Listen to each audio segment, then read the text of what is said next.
Global ITI के YouTube channel पे आप सभी का एक बार फिर से स्वागत है। आज की क्लास हमारा electrician trade theory ITI first year 500 महत्वपूर्ण क्वेश्चन का सीरीज पार्ट 35 सॉल्व करेंगे। पीडीएफ को डाउनलोड करने के लिए www.globaliti.org पे जाके पीडीएफ को डाउनलोड कर सकते हैं। आइए चलते हैं क्वेश्चन नंबर 341। सर्ण प्रकार और मीटर से जुड़े परिवर्ती प्रतिरोध का उद्देश्य क्या है? बैटरी की निरावेशन से बचें, पाठ्यांक में त्रुटि को कम करें, धारा को सुरक्षित मान पर समायोजित करें, पॉइंटर को शून्य समायोजन में समायोजित करें। ठीक, तो क्वेश्चन क्या कर रहा था हमारा?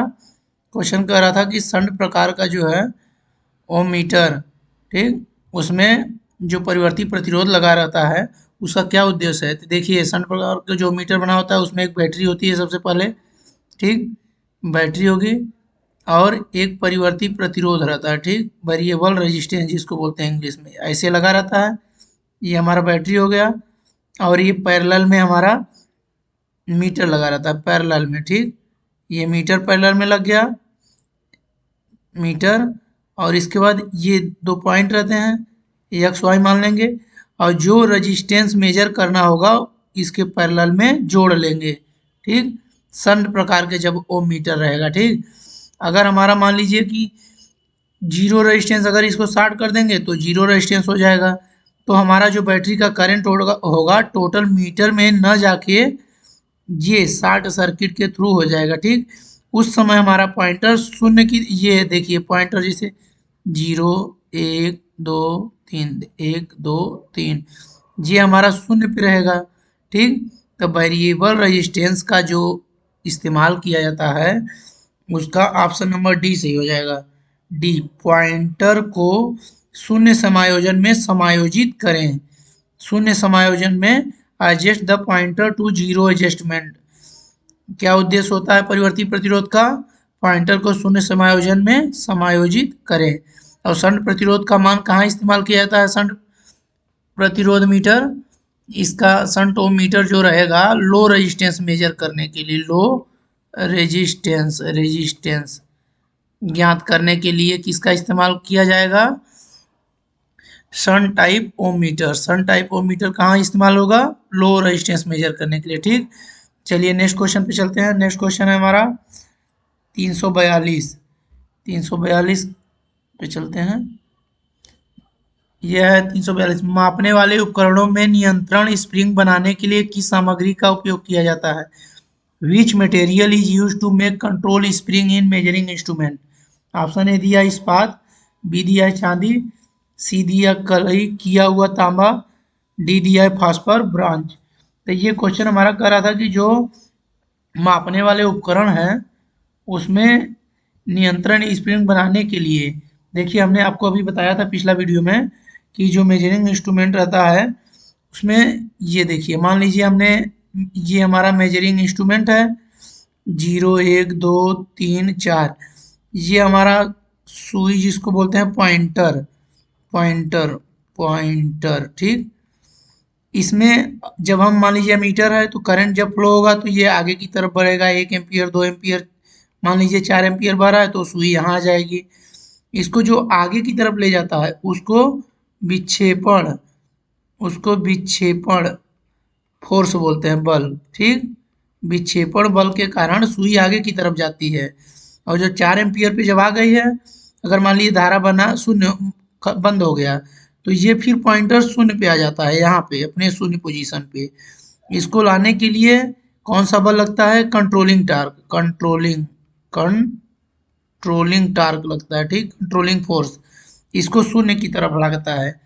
आगे की तरफ जो ले जाएगा उसको डिफ्लेक्टिंग बोलेंगे, जो शून्य की तरफ ले आएगा उसको कंट्रोलिंग बोलेंगे। ठीक, तो कंट्रोलिंग टार्क हमारी दो तरह से प्राप्ति होता है, एक स्प्रिंग का इस्तेमाल करके, ठीक, और एक गुरुत्व के द्वारा, मतलब कि भार लटका के। तो इसमें क्वेश्चन में पूछा था, देखिए, या स्प्रिंग के द्वारा, नियंत्रण स्प्रिंग के द्वारा जो होता है वो स्प्रिंग किस सामग्री की बनी होती है? तो जो स्प्रिंग है हमारा option number D, phosphor bronze की बनी होती है। 342 का ऑप्शन डी सही होगा, फास्फर ब्रांज की बनी होती है स्प्रिंग। चलिए नेक्स्ट क्वेश्चन पे आते हैं। नेक्स्ट क्वेश्चन हमारा है 343। एकल चरण ऊर्जा मीटर में एकल चरण ऊर्जा मीटर कौन से विद्युत प्रभाव पर काम करता है? ऑप्शन ए दिया है हीटिंग इफेक्ट, बी दिया है इंडक्शन इफेक्ट, सी दिया है केमिकल इफेक्ट, डी दिया है इलेक्ट्रोस्टैटिक इफेक्ट। तो हमें पूछ रहा था कि सिंगल फेज एनर्जी मीटर, तो हम जानते हैं सिंगल फेज जो एनर्जी मीटर है हमारा वो इंडक्शन इफेक्ट पे काम करता है। ऑप्शन नंबर बी सही हो जाएगा। अगर यहीं पूछा रहता है हीटिंग इफेक्ट पे कौन कार्य करता है, तो हमारा जो हीटर होता है, हीटर हीटर जो रहता है, हीटर वो हीटिंग इफेक्ट पे काम करता है। या फ्यूज, फ्यूज देखिए जब करंट प्रवाहित होता है तो गर्म होके मेल्ट कर जाता है, फ्यूज। केमिकल इफेक्ट पे कौन कार्य करेगा, केमिकल इफेक्ट पे हमारा ampere hour meter, ampere hour meter ये किस पे कार्य करेगा, केमिकल इफेक्ट पे। और वोल्ट मीटर किस पे कार्य करता है, electrostatic, volt meter, volt meter पे, ठीक, इलेक्ट्रोस्टैटिक पे कार्य करेगा वोल्ट मीटर, ठीक। चलिए क्वेश्चन में पूछा था energy meter, single phase energy meter किस पे वर्क करता है, induction effect. Option number B 343 का ऑप्शन बी सही हो जाएगा। चलिए नेक्स्ट क्वेश्चन पे चलते हैं। नेक्स्ट क्वेश्चन है हमारा 344। क्या कह रहा है, स्प्रिंग नियंत्रण के साथ प्रदान किए गए उपकरण का उपयोग करने की स्थिति क्या है। ए दिया है किसी भी स्थिति में, बी दिया है ऊर्ध्वाधर स्थिति में, सी दिया है केवल झुकी हुई स्थिति में, डी दिया है केवल क्षैतिज स्थिति में। अभी हमने आपको बताया है कि जो हमारा इंस्ट्रूमेंट होता है, मेजरिंग इंस्ट्रूमेंट, ठीक, इसमें जैसे 0 1 2 3 बना रहता है पॉइंटर। इसमें कंट्रोलिंग टार्क जो लगता है इधर साइड, शून्य के साइड, कंट्रोलिंग टार्क, तो ये या तो गुरुत्व के द्वारा होता है या तो स्प्रिंग के द्वारा दिया जाता है। अभी पिछला क्वेश्चन था स्प्रिंग के द्वारा, तो स्प्रिंग हमारा किसका बना रहता है, फास्फर ब्रांच का। अब ये पूछ रहा था इसमें कि अगर स्प्रिंग नियंत्रण के साथ प्रदान किए गए उपकरण का उपयोग की स्थिति पूछ रहा है कि कौन सी स्थिति में यूज करते हैं। तो जब भी हम स्प्रिंग के द्वारा कंट्रोलिंग टार्क प्रोवाइड करेंगे तो वो किसी भी स्थिति में रख सकते हैं, किसी भी स्थिति में। ऑप्शन नंबर ए सही हो जाएगा। अगर यहीं पूछता कि गुरुत्व के द्वारा मतलब भार के द्वारा अगर कंट्रोलिंग टार्क प्रदान किया जा रहा है तो केवल वर्टिकल स्थिति में भार के द्वारा होता है। अगर स्प्रिंग के द्वारा जब कंट्रोलिंग टार्क प्रोवाइड होगा तो किसी भी स्थिति में हम इस्तेमाल कर सकते हैं। 344 का ऑप्शन नंबर ए सही हो जाएगा। चलिए चलते हैं नेक्स्ट क्वेश्चन पे। नेक्स्ट क्वेश्चन है हमारा 345। क्या कर रहा है, देखिए कह रहा है कि ये जो चित्र बना हुआ है ये किस चीज़ का है। तो इसमें ऑप्शन ए दिया है AC multi range meter, DC multi range volt meter, ठीक। सी दिया है AC and DC multi range ammeter, D दिया है AC DC multi range volt meter. सबसे पहले हमने जान लेते हैं कि देखिए ये दे रहा है एसी मल्टी रेंज अमीटर क्या होता है। ये क्या करेगा, केवल एसी को मापेगा। अमीटर जब बोल देगा तो मतलब करंट को मापेगा, ठीक। और मल्टी रेंज मतलब अलग अलग रेंज में मापेगा। और दूसरा क्या बोला था, देखिए DC multi range volt metre, DC बोल दिया तो मतलब डीसी को मापेगा, वोल्ट मीटर है तो वोल्टेज को मापेगा, ठीक। और इसमें तीसरा क्या कर रहा है, AC DC multi range meter मतलब एसी और डीसी दोनों करंट जहाँ मीटर बोलेगा वहाँ करंट आ जाएगा, दोनों करंट को मापेगा। और डी क्या कर रहा था, डी कर रहा था हमारा एसी डीसी वोल्ट मीटर मतलब दोनों एसी और डीसी दोनों वोल्टेज को मापेगा, ठीक। तो इसमें ये जो चित्र बना हुआ है, देखिए इसमें ये जो चित्र बना हुआ है इसी चित्र के बारे में पूछ रहा है किस चीज़ का चित्र है। तो इसमें साफ दिखाई नहीं दे रहा है, आपके एग्जाम में जो आएगा वो साफ एकदम दिखेगा। तो इसमें स्केल लगा हुआ, स्केल बना रहेगा, ठीक, 0 10 20 50, ठीक। यहाँ पॉइंटर रहेगा, सुई जिसको बोलते हैं। यहाँ पे हमारा कनेक्टर है, अलग अलग रेंज के लगे रहेंगे। तो इसमें एक प्लस माइनस रहेगा, ठीक, प्लस रहेगा। एक लीड जितने रेंज का करना है अलग अलग रेंज के हैं, मल्टी रेंज इसीलिए बोल रहा है, देखिए मल्टी रेंज, ठीक, मल्टी रेंज तो मतलब अलग अलग पॉइंट दिया है, जिसमें हम चाहेंगे जिस रेंज में उस रेंज में माप सकते हैं। इस चित्र में वोल्टेज बना हुआ है, ये ऐसे भी लिखा रहेगा, भी जब लिखे रहेगा नीचे लाइन रहेगा, तो मतलब डीसी ऐसे लिखा रहेगा भी, और ये लाइन खींचा रहेगा, तो ये डीसी की लाइन है। तो मतलब इसमें चित्र में ये डीसी मल्टी रेंज वोल्टमीटर का चित्र दिखाया गया है। अगर यहीं इसके अंदर ऐसे बॉक्स बना दिया जाए और ये करके ऐसे अगर बन जाए, तो ए एसी का है, एसी वोल्टमीटर, ठीक। तो अगर मान लीजिए यहीं चित्र में आपके एग्जाम में आ जाएगा, ए लिख के आ जाए और लाइन खींचा रहे सीधी, तो ये डीसी एमीटर हो जाएगा, ठीक। तो ये जो चित्र है हमारा, ये किसका हो जाएगा, DC multi range volt meter, ठीक। 345 का बी सही होगा। चलिए नेक्स्ट क्वेश्चन पे चलते हैं। नेक्स्ट क्वेश्चन है हमारा 346। 346 है, कौन सा उपकरण एकीकृत उपकरण का एक उदाहरण है। Which instrument is an example of an integrating instrument. Option A दिया है एसी वोल्ट मीटर, बी दिया है डीसी वोल्ट मीटर, सी दिया है एनर्जी मीटर, डी दिया है स्पर्श रेखा गैल्वेनोमीटर। तो ये हमारा क्वेश्चन पूछ रहा था कि, क्वेश्चन में पूछ रहा है हमारा कि इंटीग्रेटिंग इंस्ट्रूमेंट कौन सा है, ठीक। तो जब भी इंटीग्रेटिंग इंस्ट्रूमेंट की बात करेगा तो ऊर्जा मीटर, ऊर्जा मीटर हमारा इंटीग्रेटिंग इंस्ट्रूमेंट है, ठीक, एनर्जी मीटर।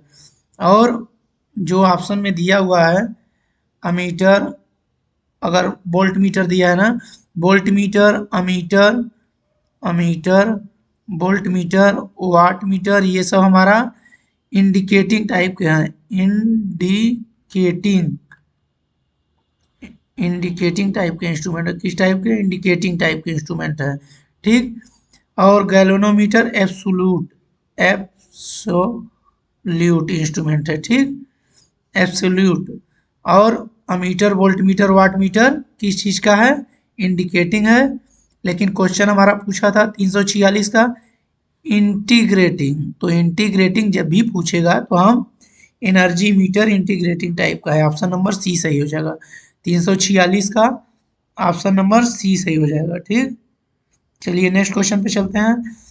नेक्स्ट क्वेश्चन हमारा 347। 347 क्या कह रहा है, ऊर्जा मीटर में रेंगने की त्रुटि को कैसे नियंत्रित किया जाता है, ठीक। How the creeping error is controlled in energy meter. Option A दिया है by reducing rated voltage, by increasing the inductive load, by adjusting the brake magnet position, D दिया है by drilling the two hole dynamically opposite on disc. तो question कर रहा था कि energy meter की बात कर रहा है, ठीक। तो एनर्जी मीटर की जब भी बात करेगा तो इसमें बोल रहा था हमारा, तो सबसे पहले हम जान लेते हैं एनर्जी मीटर के बारे में क्या होता है। एनर्जी मीटर में अगर क्रीपिंग ईरर किसको बोलते हैं, क्रीपिंग ईरर वह ईरर है कि, देखिए ये क्रीपिंग ईरर किसको बोलते हैं, हमारा जो एनर्जी मीटर रहता है उसमें ये डिस्क होती है एल्युमिनियम की, ठीक। एल्युमिनियम की डिस्क बनी रहती है जो रोटेट करता है, ठीक।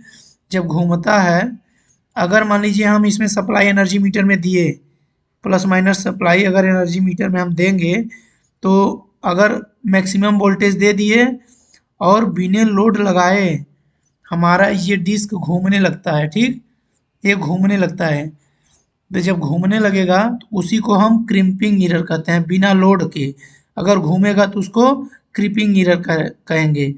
इस दोष को दूर करने के लिए हम डिस्क, एल्युमिनियम की जो डिस्क होती है आमने सामने व्यास पे होल कर देते हैं, ठीक।